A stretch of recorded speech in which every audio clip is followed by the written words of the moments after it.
സന്ധ്യ, താങ്കൾ ഇന്ന് പരാതിപ്പെട്ടത് നടൻ മുകേഷിനെതിരെയാണ്, MLA മുകേഷിനെതിരെയാണ്. പക്ഷേ മുകേഷിനെ സംരക്ഷിച്ചുകൊണ്ട് നിൽക്കുകയാണ് സർക്കാരും ആയാലും പാർട്ടി ആയാലും. ഈ ഘട്ടത്തിൽ എന്താണ് സന്ധ്യയ്ക്ക് പറയാനുള്ളത്? എന്താണ് മുകേഷിനെതിരെ യഥാർത്ഥ ആരോപണം? താങ്കൾക്ക് നേരിട്ടുള്ള അനുഭവമല്ല, സുഹൃത്തിനാണ് അല്ലേ? അതെ, എനിക്ക് നേരിട്ടുണ്ടായ അനുഭവമല്ല, എൻ്റെ ഫ്രണ്ടിനുണ്ടായതാണ്. സോ അവരിപ്പോൾ ആ ഫീൽഡിലില്ല. നേരത്തെ ജൂനിയർ ആർട്ടിസ്റ്റായിട്ട് വർക്ക് ചെയ്യുമായിരുന്നു ഫിലിം ഫീൽഡിൽ. അപ്പോൾ അവർക്കുണ്ടായ എക്സ്പീരിയൻസാണ് അവർ ഷെയർ ചെയ്തത്. അത് കുറേ വർഷങ്ങൾക്ക് മുന്നെയാണ്, മൊബൈൽ ഫോൺസ് വരുന്നതിന് മുന്നേ ഉള്ളൊരു സമയത്താണ്. സോ അപ്പോൾ ആ ഒരു സമയത്ത് അവർ ഈ ഒരു എക്സ്പീരിയൻസ് കാരണം അവരെ ഫീൽഡ് വിട്ടു പോയത്.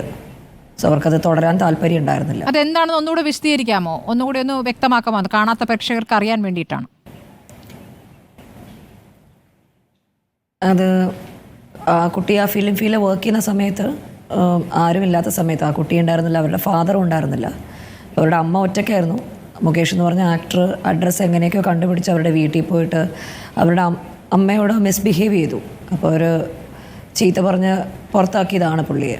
സോ അങ്ങനെയാണ് അവരെന്നോട് പറഞ്ഞത്. ആ കുട്ടിക്ക് പിന്നീട് സിനിമകൾ ഉണ്ടായോ? ഇല്ല, അവർ സ്റ്റോപ്പ് ചെയ്തു. ഈ ഒരു എക്സ്പീരിയൻസും കൂടെ ആയപ്പോൾ അവർക്ക് വലിയ താല്പര്യം ഉണ്ടായിരുന്നില്ല അവർക്ക് മുന്നോട്ട് പോകാൻ. സോ അവർ ആക്ടിങ് സ്റ്റോപ്പ് ചെയ്തിട്ടാണ്. അവരിപ്പോൾ എവിടെയോ മാരീഡ് ആൻഡ് സെറ്റിൽഡ് ആണ്. എനിക്ക് കൂടുതൽ ഡീറ്റെയിൽസ് അറിയില്ല, ബിക്കോസ് കോൺടാക്ട് നഷ്ടപ്പെട്ട് കുറേ വർഷങ്ങളായി. ഇതിപ്പോൾ എത്ര വർഷം മുൻപാണ് സന്ധ്യ? കാഷ്വൽ ടോക്കിനിടയ്ക്ക് അവർ സംസാരിച്ചപ്പോൾ പറഞ്ഞതാണ്. എത്ര വർഷം മുൻപാണ് ഇത്? 2000 മുന്നെയാണ്, 2000 മുന്നെയാണ്. ഇത് ആ സമയത്ത് വേറെ ആരുടെങ്കിലും സിനിമാ മേഖലയിൽ വേറെ ആരുടെങ്കിലും ഇത് സംബന്ധിച്ച് പരാതിപ്പെട്ടിരുന്നോ? ഇല്ല, അവരെ മുന്നോട്ട് ഒരു സംഘടനയെ കോൺടാക്ട് ചെയ്യുമോ അല്ലെങ്കിൽ ആരോടെങ്കിലും ഡിസ്കസ് ചെയ്യുമോ എനിക്ക് തോന്നുന്നില്ല. ബിക്കോസ് അവരെന്നോട് പറഞ്ഞപ്പോഴും അവരാരോടും പറയരുതെന്ന് പറഞ്ഞു. അവരും അത് ആരോടും അധികം ഷെയർ ചെയ്തിട്ടില്ല എന്നാണ് പറഞ്ഞത്. ഈ മുകേഷിന് എങ്ങനെയാണ് ഇവർ പരിചയം? എങ്ങനെയാണ്? മുകേഷ് വഴിയാണോ അവർ സിനിമയിലേക്ക് എത്താൻ നോക്കിയിരുന്നത്? എങ്ങനെയാണ് ഈ വീട്ടിലേക്ക് എത്തുന്ന ഇയാൾ? പുള്ളി ലൊക്കേഷനിൽ വെച്ച് കണ്ടിട്ടുണ്ടെന്ന് തോന്നുന്നു. അപ്പോൾ അങ്ങനെ എങ്ങനെയാണ് അവർ അഡ്രസ്സ് കണ്ടുപിടിച്ച് വീട് എവിടെ മനസ്സിലാക്കിയിട്ടാണ് അവർ പുള്ളി പോയതെന്നാണ് എനിക്കറിയാൻ കഴിഞ്ഞത്. നേരിട്ടുള്ള കോണ്ടാക്റ്റ് ഇല്ല, തമ്മിൽ നേരത്തെയുള്ള പരിചയവും ഇല്ല. ഇത് പക്ഷേ ഇപ്പോൾ ഒരു പരാതിയായിട്ട് ഉന്നയിക്കാൻ പറ്റുമോ? കാരണം ഇത് കേട്ട് അറിഞ്ഞൊരു കാര്യമാണ്. മാത്രമല്ല യഥാർത്ഥത്തിൽ അനുഭവിച്ചവർ ഇപ്പോൾ ഇവിടെ ഈ ഭാഗത്തൊന്നും ഇല്ല, നാട്ടിലും ഇല്ല അല്ലേ?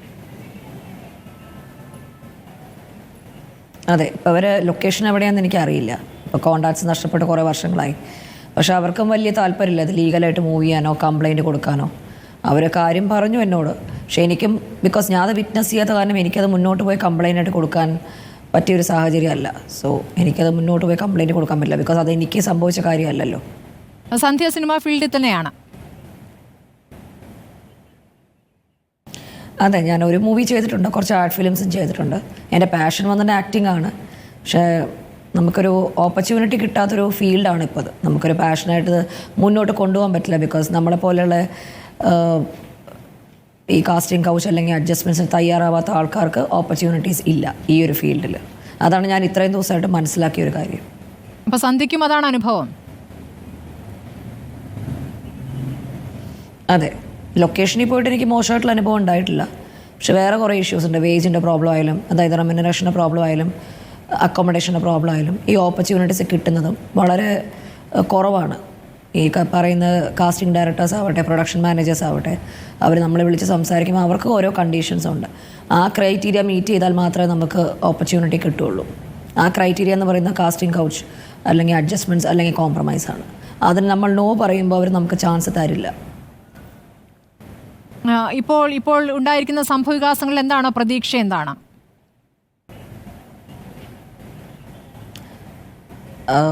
സ്ത്രീകളെ ഒരുപാട് ചൂഷണം ചെയ്യുന്നുണ്ട് ഈ ഫീൽഡിൽ. ഒരു സേഫായിട്ടുള്ളൊരു വർക്കിംഗ് എൻവയൺമെൻ്റ് അല്ല. പ്രത്യേകിച്ച് ഒരു സ്ത്രീ തനിയെ പോയി അഭിനയിക്കുകയാണെങ്കിൽ അവർക്കൊരു സേഫ്റ്റി ഉണ്ടാവില്ല. ഈവൻ പേരൻസിൻ്റെ കൂടെ പോയാലും ഒരു സേഫ്റ്റി ഫാക്ടർ ഇല്ല അവിടെ. നമുക്ക് എവിടെയെങ്കിലും കംപ്ലയിൻറ്റ് ചെയ്യണമെങ്കിൽ നമ്മൾ ആരുടെ പോയി കംപ്ലയിൻറ്റ് ചെയ്യും? നമ്മുടെ ജൂനിയർ ആർട്ടിസ്റ്റിന് നമുക്ക് അമ്മയിൽ പോയി കംപ്ലയിൻറ്റ് ചെയ്യാൻ പറ്റില്ല, ബിക്കോസ് നമുക്ക് അവിടെ മെമ്പർഷിപ്പ് ഇല്ല. പിന്നെ ഏത് ഇൻസ്റ്റിറ്റ്യൂഷൻ അല്ലെങ്കിൽ ഏത് ഓർഗനൈസേഷനിൽ പോയി നമ്മൾ കംപ്ലയിൻറ്റ് ചെയ്യും? അങ്ങനെ കുറേ ഫാക്ടേഴ്സ് ഉണ്ട്. ബിക്കോസ് കോർപ്പറേറ്റ് ഫീൽഡിലൊക്കെ വർക്ക് ചെയ്യുമ്പോൾ അവിടെ ഒരു സെക്ഷൽ ഹരാസ്മെൻറ്റ് വിങ് ഉണ്ടാവും. അവിടെ നമുക്ക് കംപ്ലയിൻറ്റ് ചെയ്ത് കൊടുത്താൽ അപ്പോൾ തന്നെ ടെർമിനേഷനാണ് എംപ്ലോയിക്ക്. പക്ഷേ ഇവിടെ എന്തെങ്കിലും പ്രോബ്ലം വന്നാൽ അതെ, പക്ഷെ അത് എത്രത്തോളം പ്രായോഗികമാകും എന്ന് നമുക്ക് പറയാൻ പറ്റില്ല.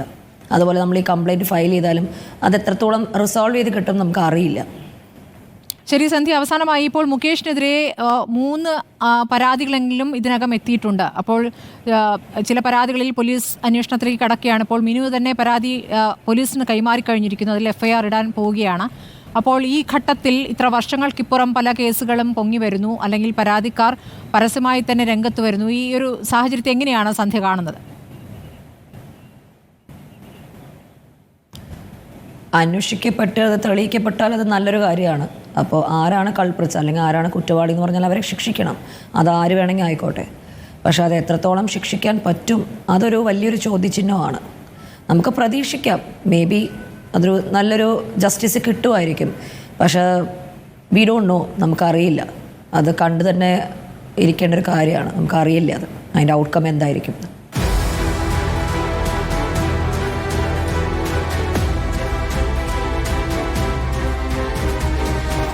Debate with Smriti Parithikad.